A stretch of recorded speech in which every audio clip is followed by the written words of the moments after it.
Hello and welcome to the FMCC webinar, Blessed are the Placemakers, for They Shall Inherit the Real Estate Market, presented by Jim Ware and Paul Carter. Everyone has been muted for audio quality. Please type your questions into the chat box and we will go over them during the Q&A portion at the end of the webinar. Next slide, please. And next slide, please.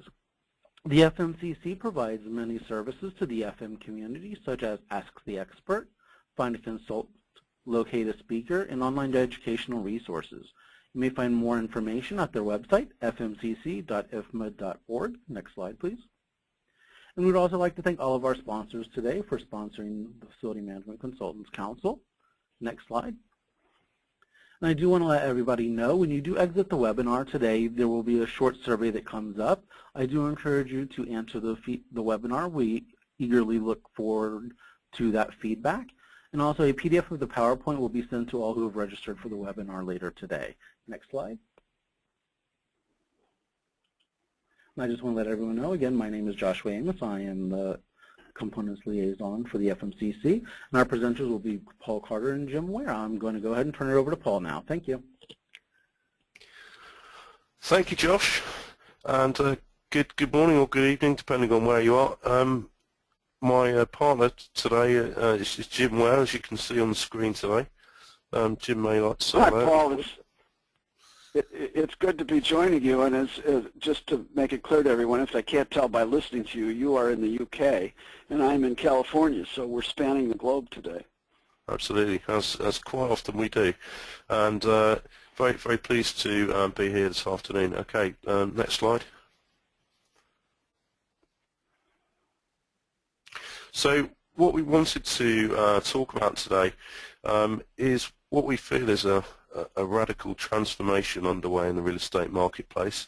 I don't think we're going to bring in any massively new ideas, certainly over the last 6 to 12 months here, but something that's actually starting to really make a difference and really change the way that organisations are using real estate. Jim will then identify the drivers of that change from a social point of view, a technological point of view, and what's driving change in business. And we will start to explore a vision of the future based around this changing nature of the use of real estate and discuss some of the implications for this transformation. Next slide. So we called this Blessed Are the Placemakers. It's a tongue-in-cheek title. Sorry about that. Hopefully it doesn't offend anyone.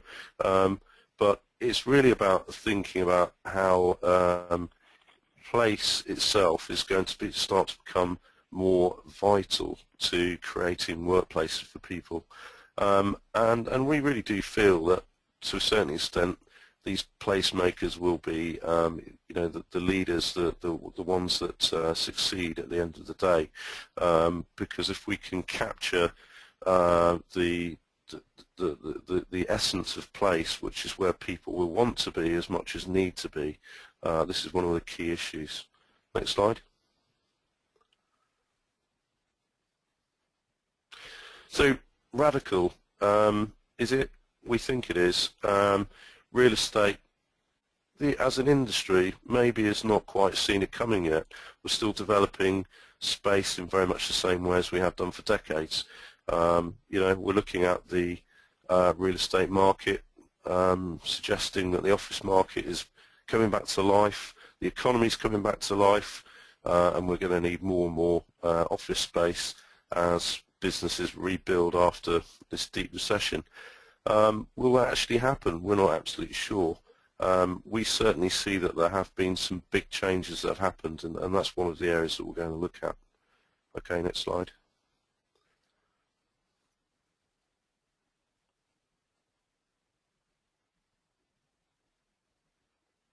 So can we have the next slide? It's got stuck. Sorry about that, I got stuck. That's all right. So what is this transformation that's happening? Well, we've all had this situation, as the lady sitting here in this typical cube space on a Friday afternoon, and looking over the top and saying, where is everybody? Where is everybody on a Friday in your office? But that was happening a number of years ago.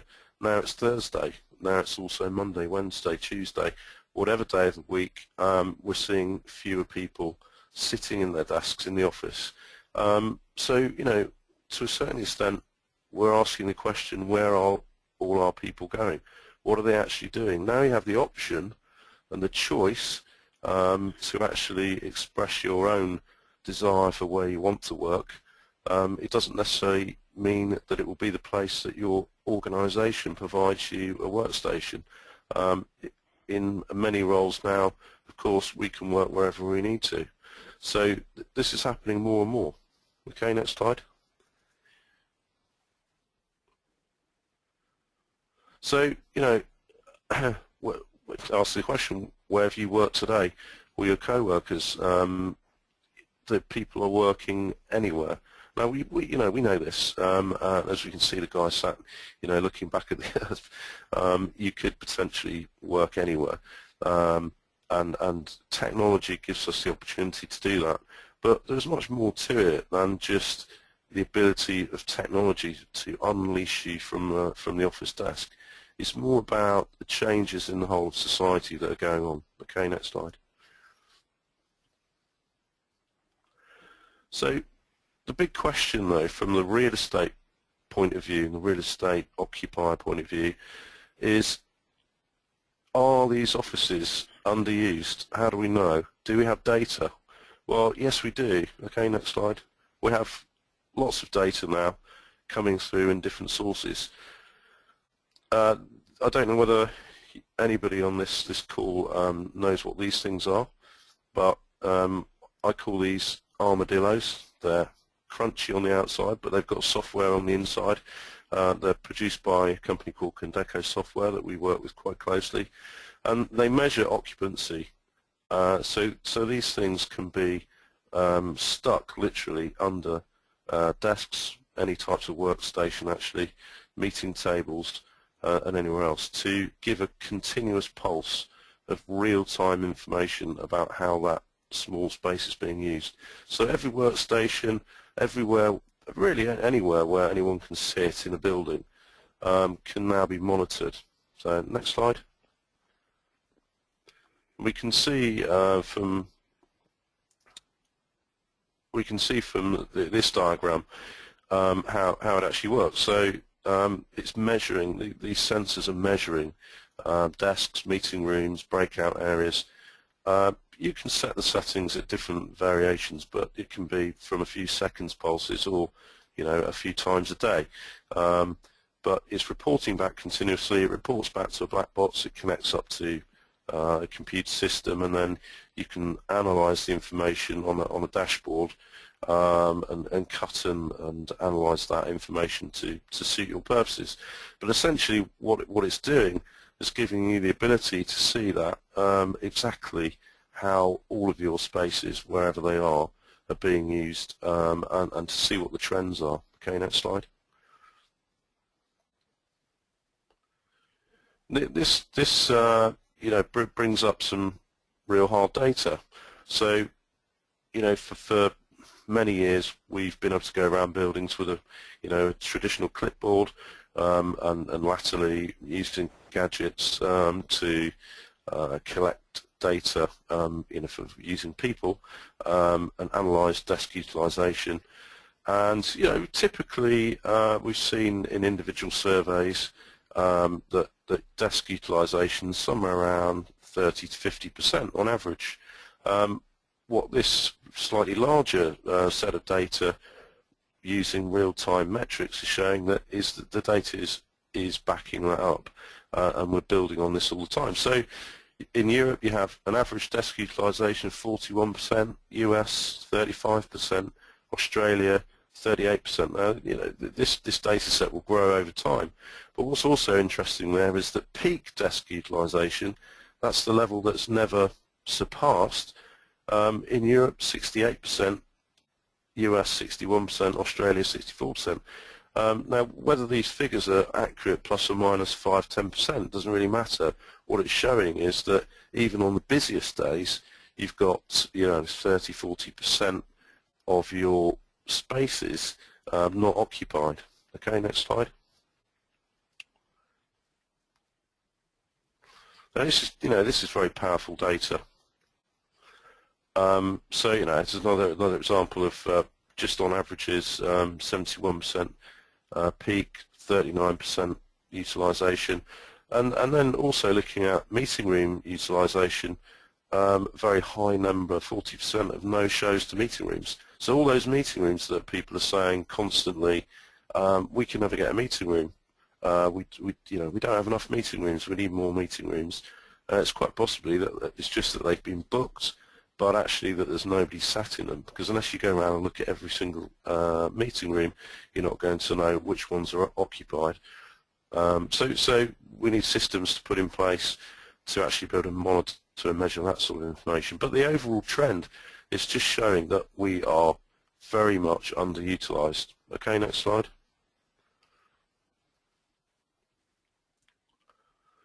So, no organisation, whatever sector, whether it's industry, whether it's government, universities, whatever type of organisation, none can afford this level of waste.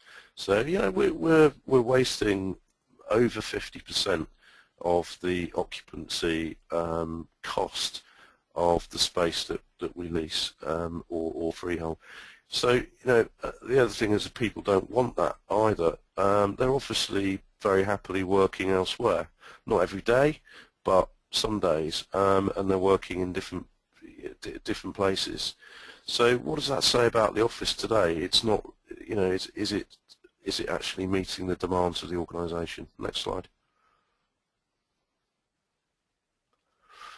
So what we're really introducing here, and what we talked about at World Workplace last year in New Orleans, and where we used these similar slides, was that there's this concept of a placemaker that's coming out to capture this transformation and to use it for the organisation's competitive advantage. So we don't need all that real estate, so cut real estate and cut the related costs, cut a big chunk of your real estate costs out, and then reinvest some of that cost saving into giving people what they need.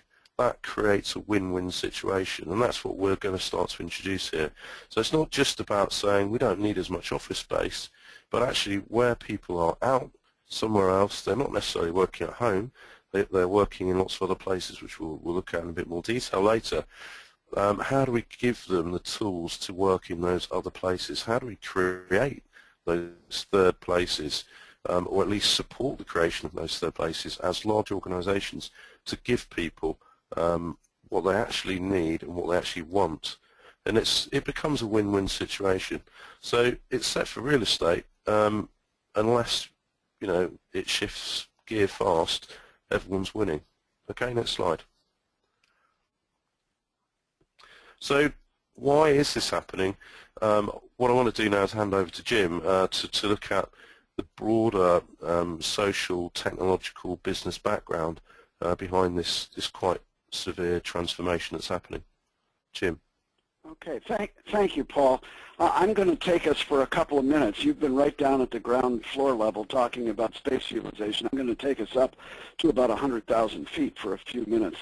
But I want to start with this fundamental reality that we're all dealing with, and I think many people are now much more aware of this Gallup engagement data than they were a year ago. This is actually a study that was published towards the end of 2013, I think. On a worldwide basis, 87% of the workforce is not engaged at work. Only 13% of people are reporting that they're actively motivated and plugged in and connected to their companies and feeling positive about what they're doing. And it's worth noting that of that 87% of people who are not engaged, a big chunk of them, over half of them, are simply disengaged and kind of in neutral. They're putting in their time. Whereas there's a percentage, a smaller percentage of them who are actively disengaged, and in some cases actually sabotaging the work of their employer and their colleagues because they're so negative. And I think we have to deal with that in many ways. But again, the question is, what's going on? Why is this such a huge problem? And I want to suggest that there are a number of factors at work, and we're in some sense, I think, living through a perfect storm right now. Now, I'm not going to talk about all of these factors, but I think they are all influencing what's happening both in the workplace with the workforce and with the kinds of changes in people's behavior that Paul was talking about.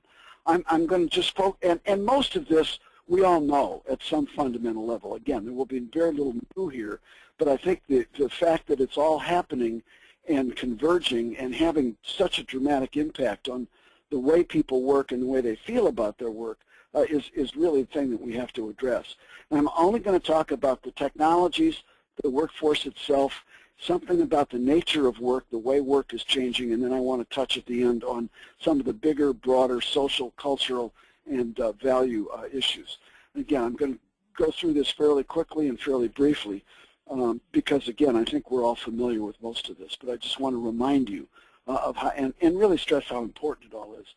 In the first place, when you think about the technology that's available today, it's snuck up on us in many ways. It's happened very quickly, and it's also happened all over the world and come in much of it from the consumer marketplace. But stop and think about the fact that today, in contrast to a very short time ago, today, with the technology we have, each one of us can access almost anybody else in the world almost instantaneously and at almost no cost.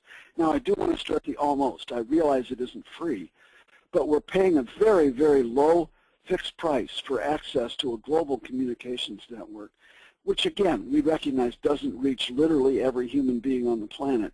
But there are already, I believe, more cell phones in existence than there are people on the planet. We can communicate with just about anybody in any time zone almost any time we want. Secondly, we can access almost any information we need, again, instantaneously, no matter where it's stored, anywhere in the world. The Internet has given us incredible access, again, almost instantaneously. All you have to do is type that key phrase into the search bar, and whether you're using Google or Bing or some other search engine, you'll get more information than you need or want, again, almost instantly and at almost no incremental cost. And then thirdly, and it's the opposite of what I just said, any one of us can publish information that instantly is available to everybody in the world, again, at extremely low cost. Paul and I are partners and co-founders in this knowledge network we call Occupiers Journal.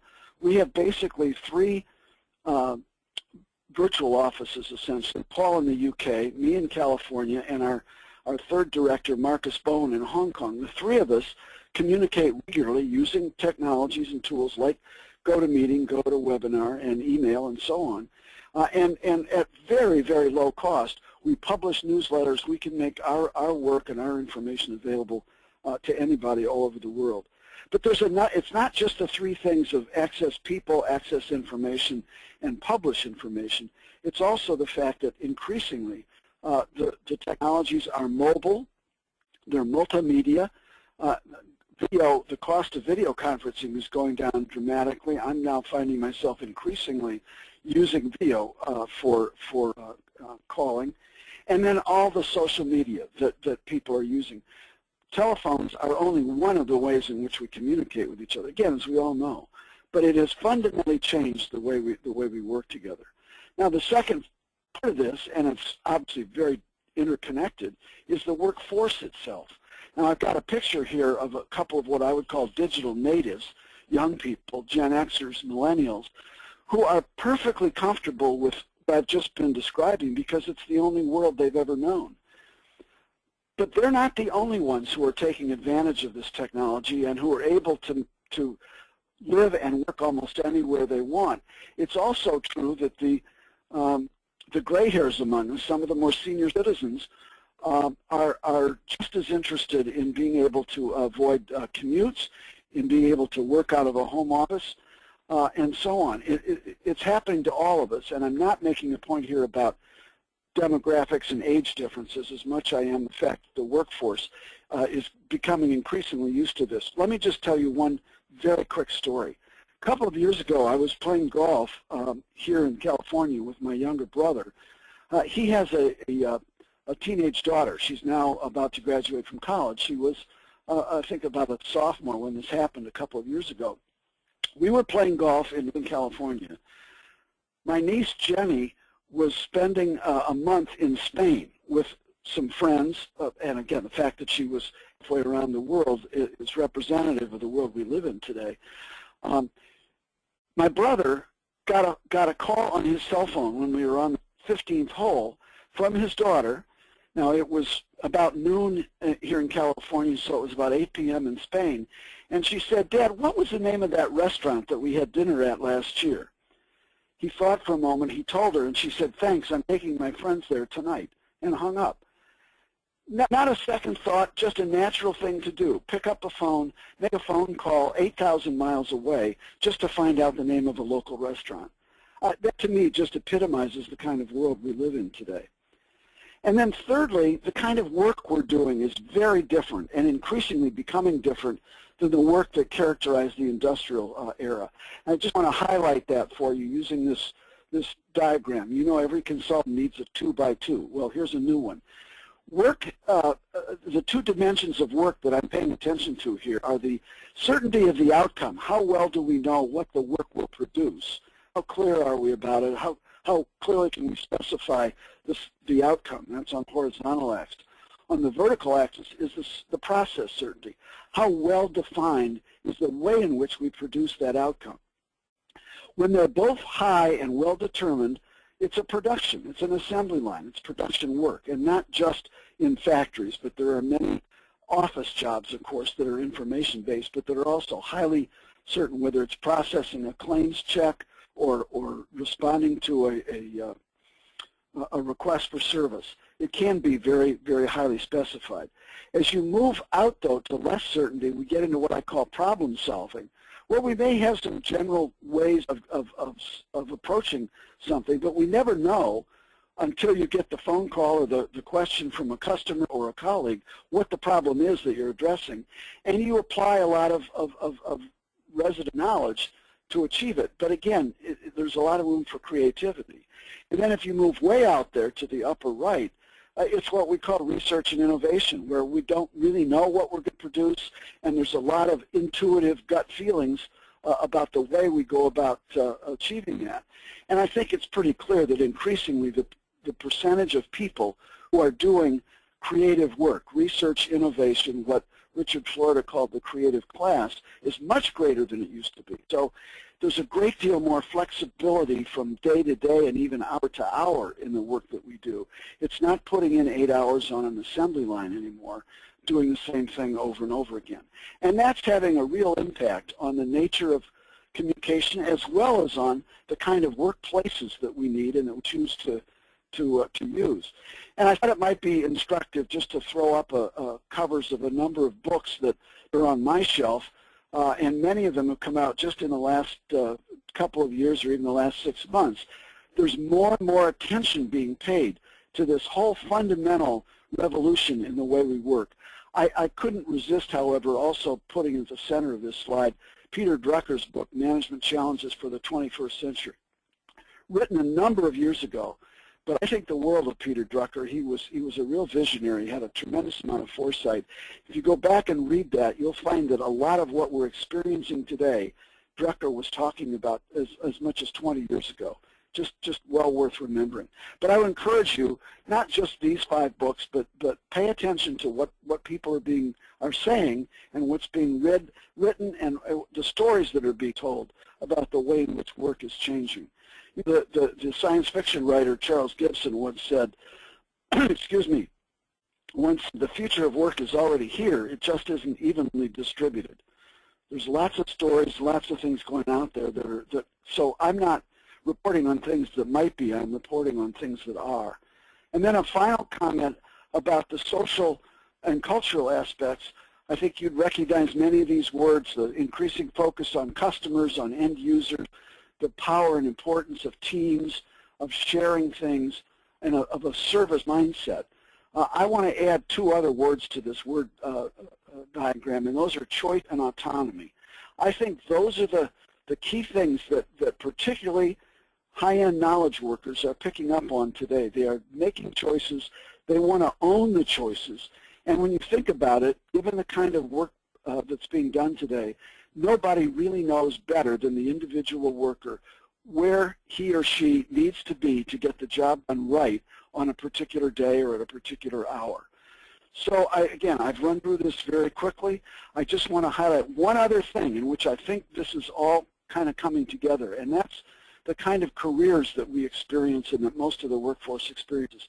Here's the traditional model, very obvious. We grow up as children, we go to elementary and primary school. We then embark, most of us, on a formal education path through university and in some instances some post-university work. We then engage in a period of time where we're at work full-time and we are raising families, and then we retire. Very linear, very modular.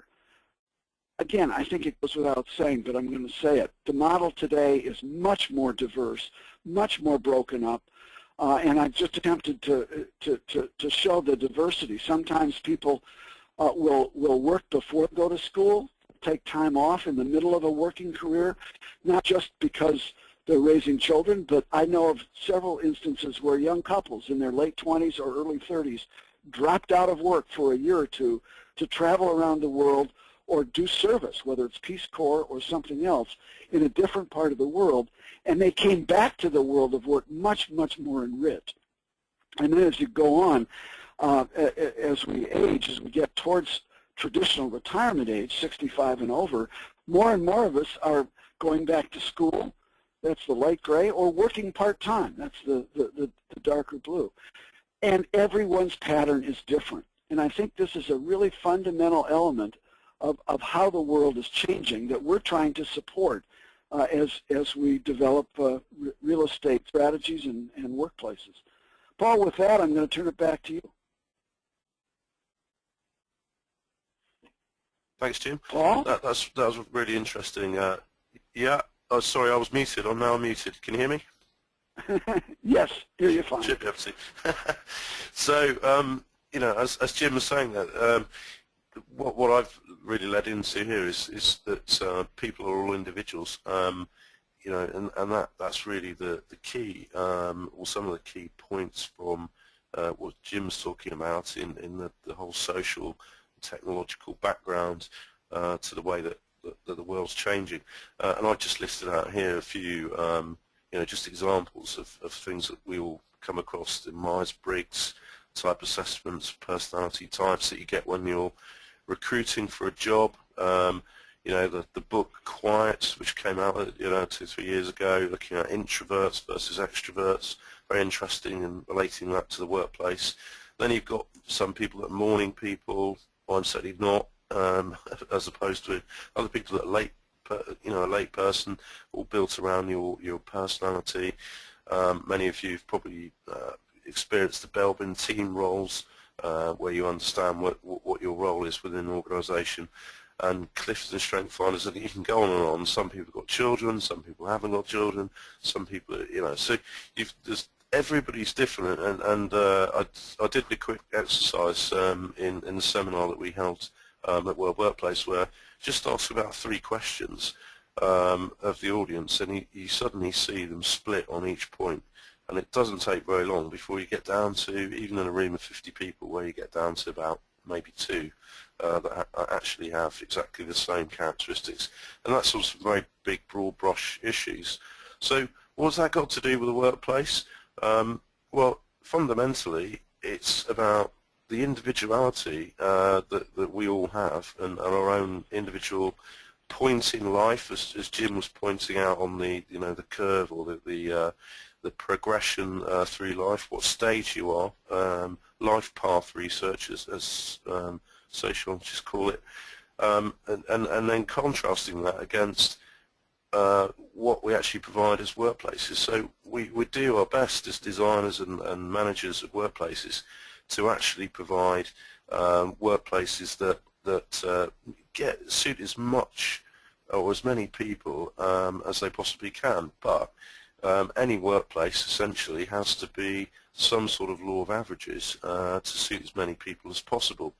You can't design any workplace to suit every individual in that workplace. But, you know, what's now happening is that we have this trade-off between team versus individual. So, from a team perspective, yes, we need people to get together and work in teams, and maybe that means working in one place. Maybe that means working in an office, booking a meeting room, using some sort of team space. But then, we all know that there are lots of other roles, lots of other tasks that we carry out every day that are very much individual. They're down to us. We've had a meeting, we've discussed what needs to be done, then we go away and do it. And when we go away and do it, that could be anywhere. So the individual side of things takes over. Okay, next slide, please. So, when it moves across to the individual, then life kicks in, and we have this. I like this diagram. Can't remember where I got it from. I stole it from the internet somewhere. But it's a typical one, isn't it, of our lives in general? As Jim was pointing out, this modern mash where everything's sort of going on at once, and you've got your family pulling from one direction. You've got friends. You've got your employer. You've got your wife, husband, girlfriend, whatever, all of the above. Everybody wanting some sort of chunk of time. Then you've got other things that you might be involved in outside in your personal life, in your spare time. So all these things are pulling in different directions, and actually they're physically quite often in different places, and that's an interesting thing from a workplace perspective.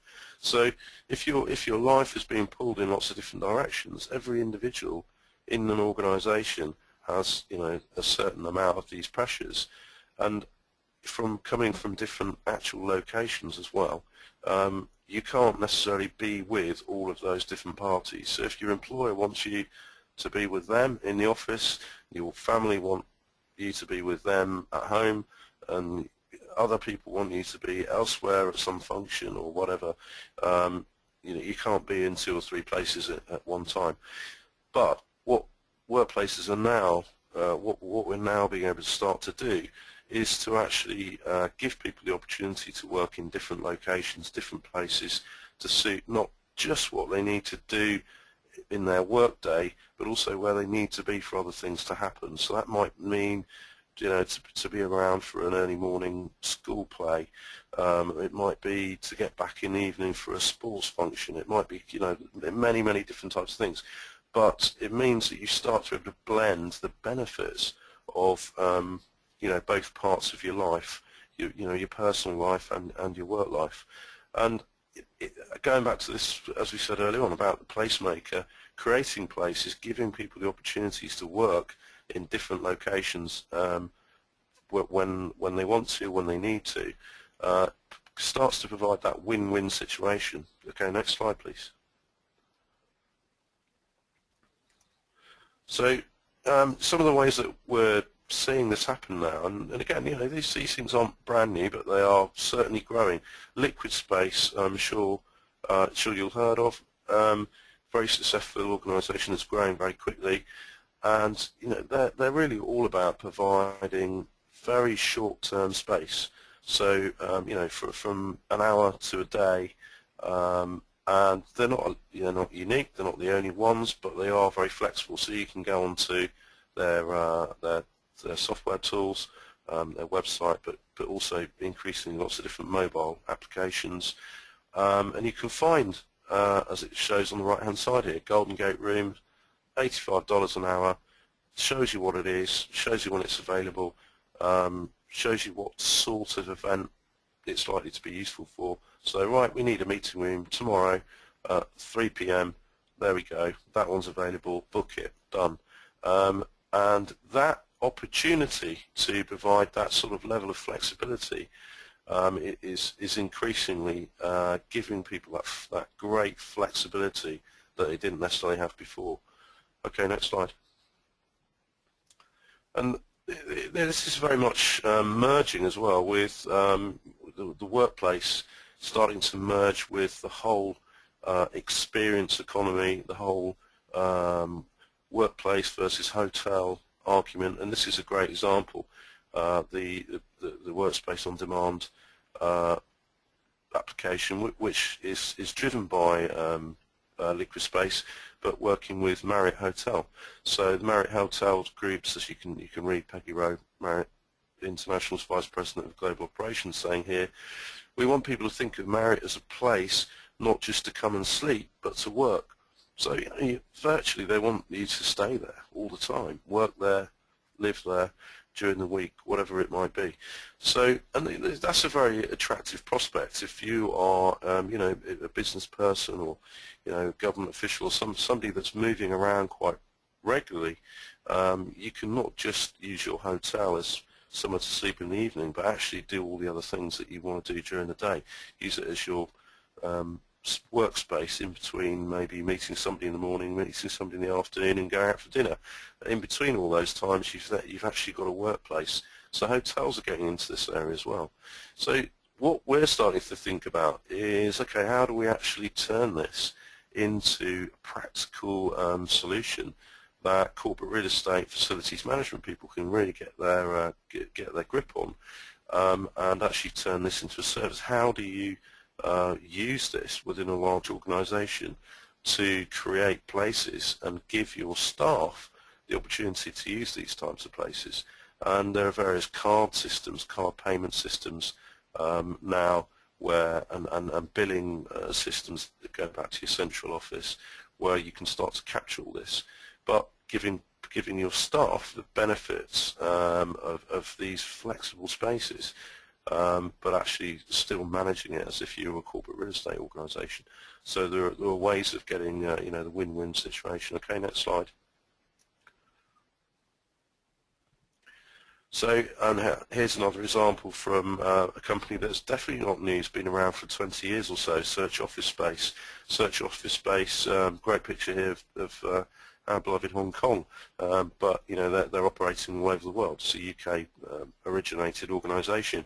But Search Office Space started off in the business centres world and moved more and more into letting space for any sort of periodicity or any amount of time.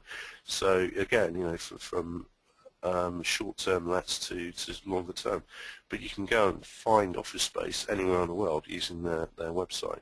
So for the slightly longer term solution, or maybe for a small group of people that need to work in a certain place, you can go online and find it. So the tools, the software tools, are certainly helping to change the situation. Okay, next slide.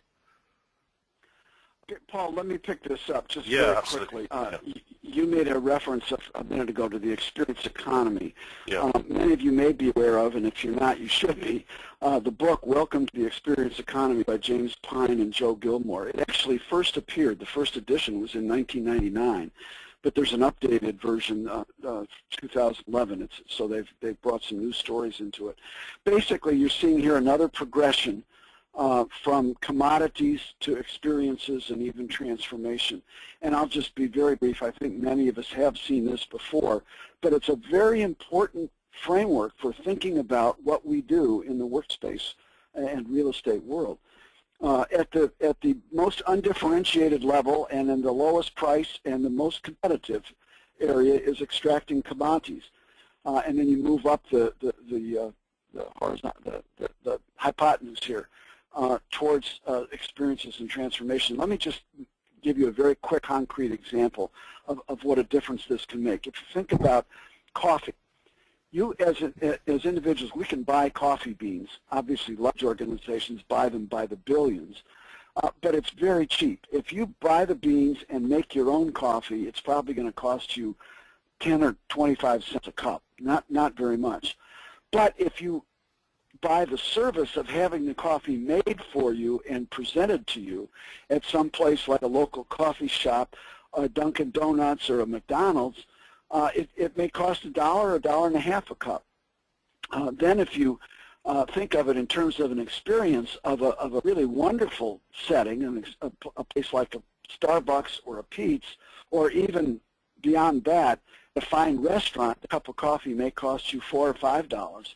And I've actually heard a story about someone who got one of those free cups of coffees at McDonald's by frequent purchasing or something, and ordered a double chocolate vanilla hazelnut frappuccino that cost over $40 for the cup. So it's a matter of increasingly differentiating what you do, offer more value to the customer, and you can charge a higher price because you're creating higher value. And ultimately, the top end of this particular model is transformation, moving from one experience to another and helping make that happen. And I think that what Paul's been hinting at is that that's something we need to be thinking about in our business. The fact that what we are doing is provisioning space. That may be almost a commodity or maybe a manufactured built environment, but ultimately it's about staging experiences that create value for the workforce. Paul, with that, let me turn it back to you. Thanks. So, yeah, just picking up on Jim's last point there. So, you know, we have to then look at balancing how we attract people to work in the office when they don't need to be there all the time, and how we allow people to get the benefit of working in third places and other places, and where they know that they can choose this type of environment to suit their own individual purposes. So we're pretty happy that those third places will be that you know, the workplace satisfaction should be high because the individual's chosen that place.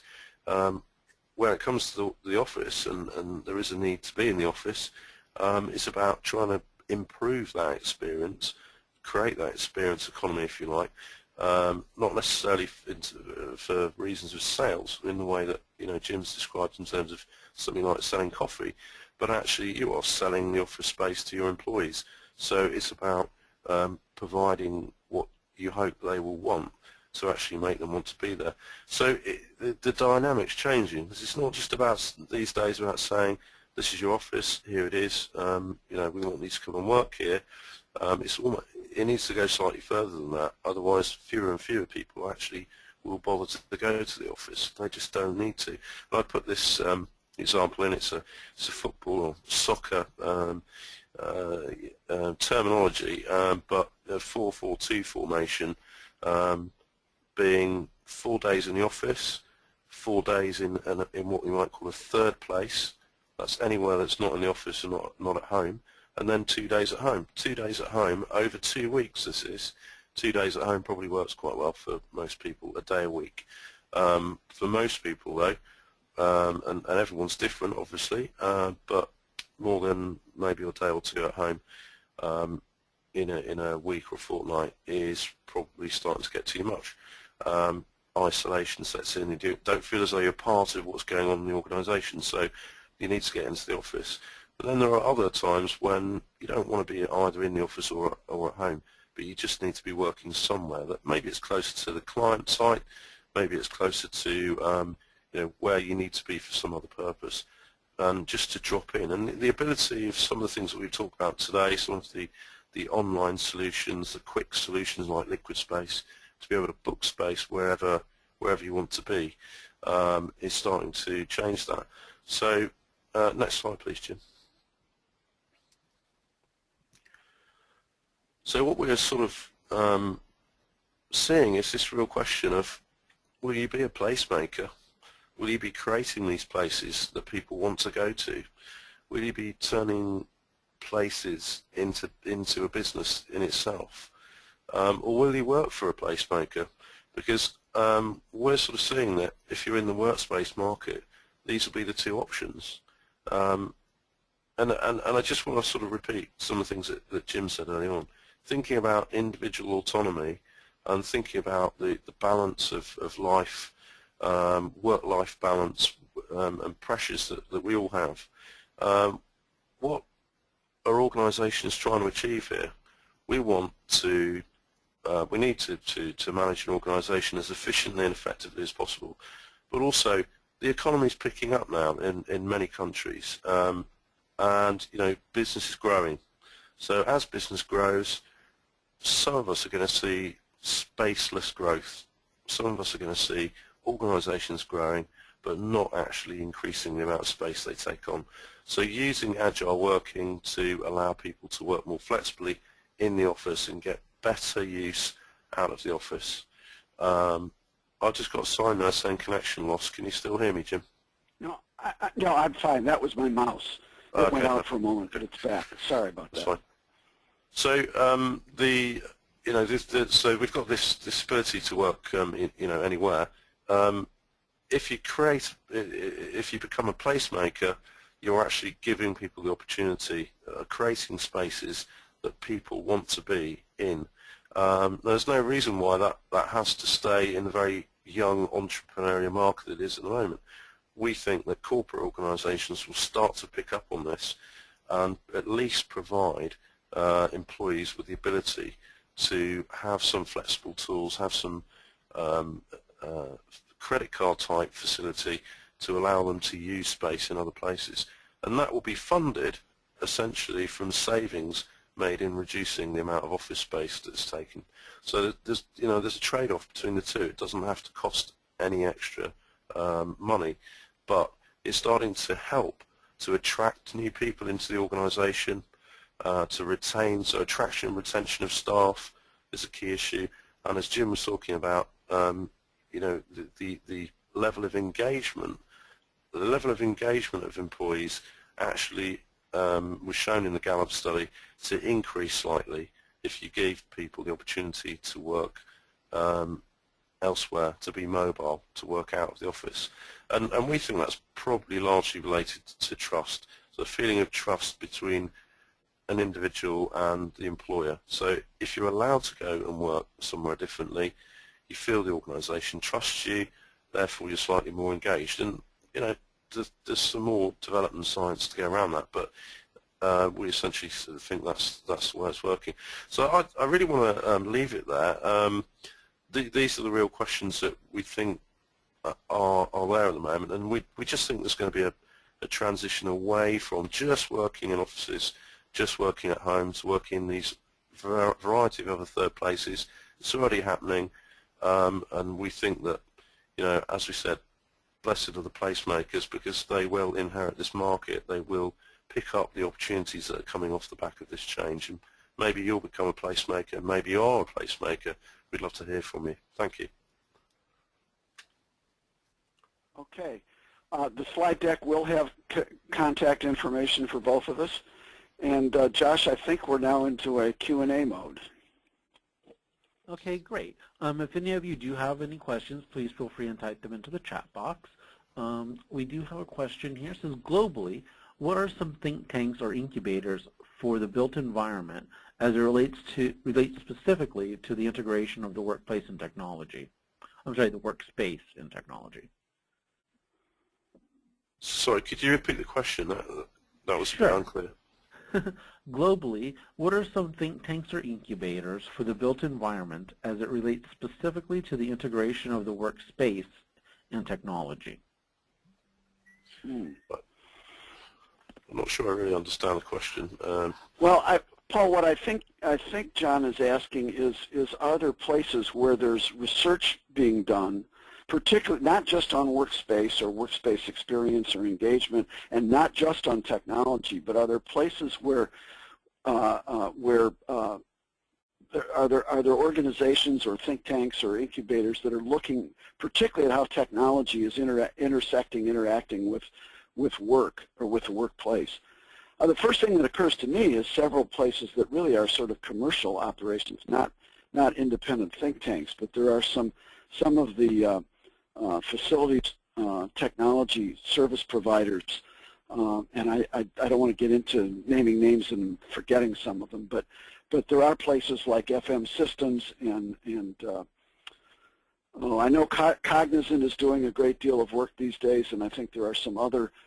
You may know more about some of the university places where things like this are happening, but it's a good question. It's one I wish I could answer more directly. And John, maybe we could get back to you on that. Yeah, okay. Okay.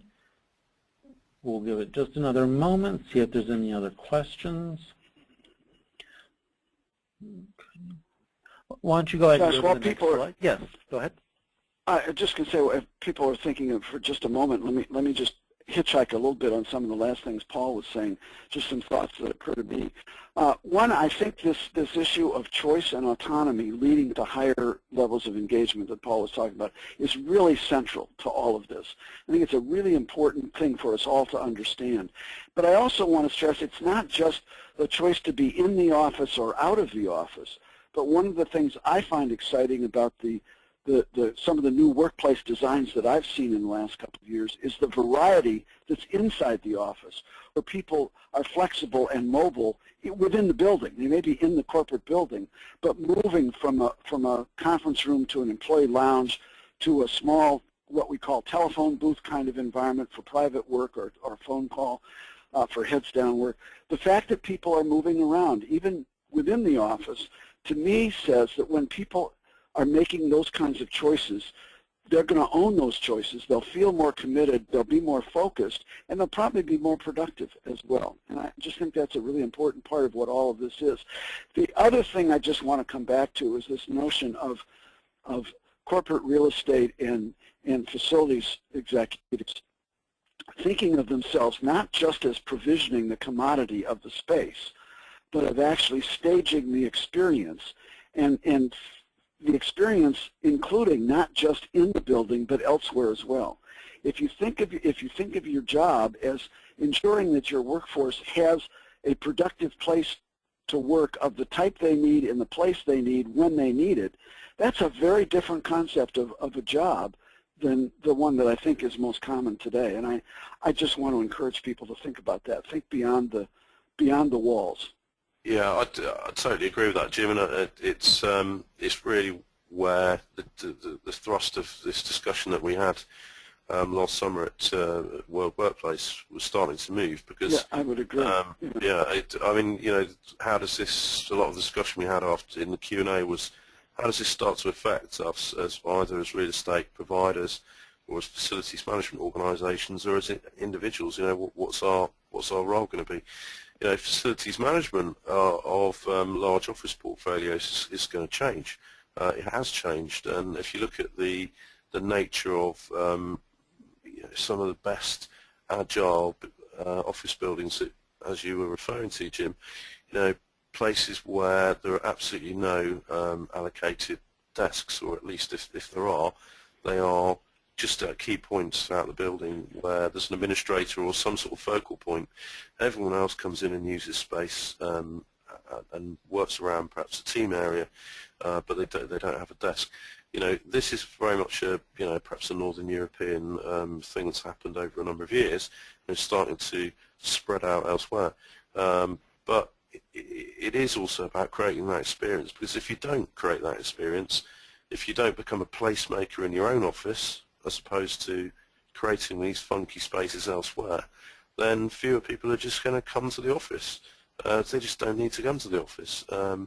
They can get their work done elsewhere. So it's also, I think, more about facilities management, corporate real estate and facilities management starting to work at a more strategic level, actually starting to engage with human resources and say, how is this affecting our retention, attraction, retention of people? Exactly. And working with marketing as well. You know, what's the market image we want to give of our organisation? It's, you know,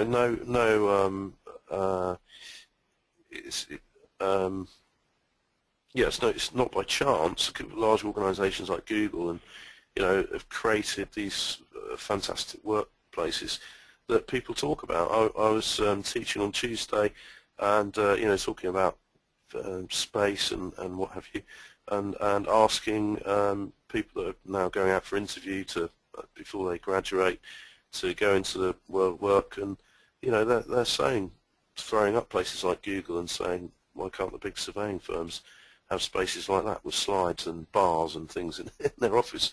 And you know, it does attract. You know, you're 21, 22 no question about it. Into the organisation, absolutely. You know, they want that. They want to go and be able to play pool, you know, and you know, at 10 o'clock in the morning, and you know, drink a free Coke out of the machine and all these things. It's cool. If you go next door and you're doing very much the same job, but you're in a boring, normal office building, it's not as interesting. So, you know, we're seeing it happen all the time, but it's just trying to understand what's actually going on behind all of this. Yeah. But Paul, I know we're getting short on time, but I can't resist a quick add-on to what you just said. I'm actually working with a couple of colleagues on a session that we're going to be delivering at Facility Fusion in Orlando in April, called The Place Just Right, and we're specifically investigating the connection, or if there are connections, between workplace design and attraction retention of talent, particularly attraction. The workplace is a recruiting tool. So I wanted to put a little pitch for that. What is that? Josh, do you want to move on? There are a couple of other questions. One question I just want to slip in that was kind of piggybacking, I think, on what Paul was talking about. He said, since workers work for program managers, not facility managers, how can they influence change in management practices that allow for new workplace initiatives?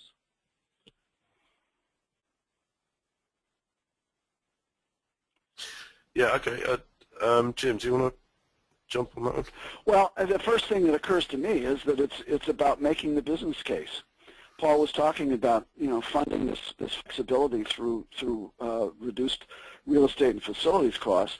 I think a lot of my personal work has been involved with helping companies teach managers how to manage people who aren't in the office. It's a big challenge. It's a big cultural change.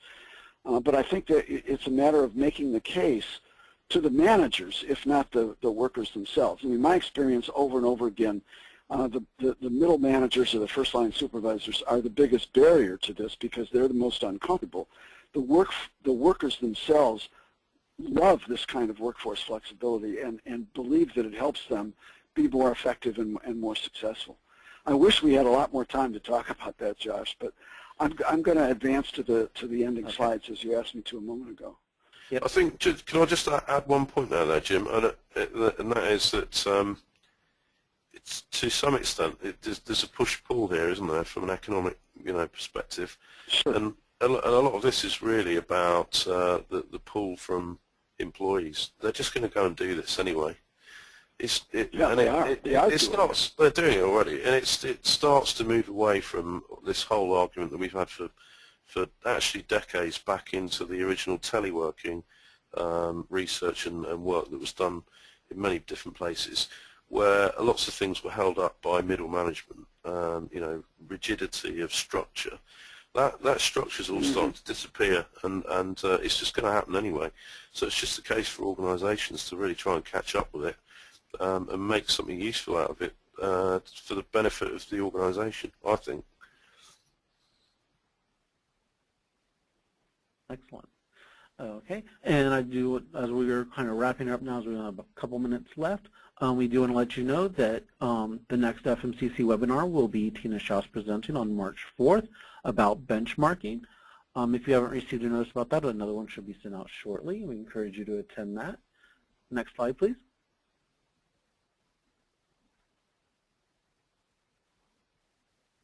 And FMCC does like to make everyone aware of the other councils that are out there, and please make use of their resources. Next slide.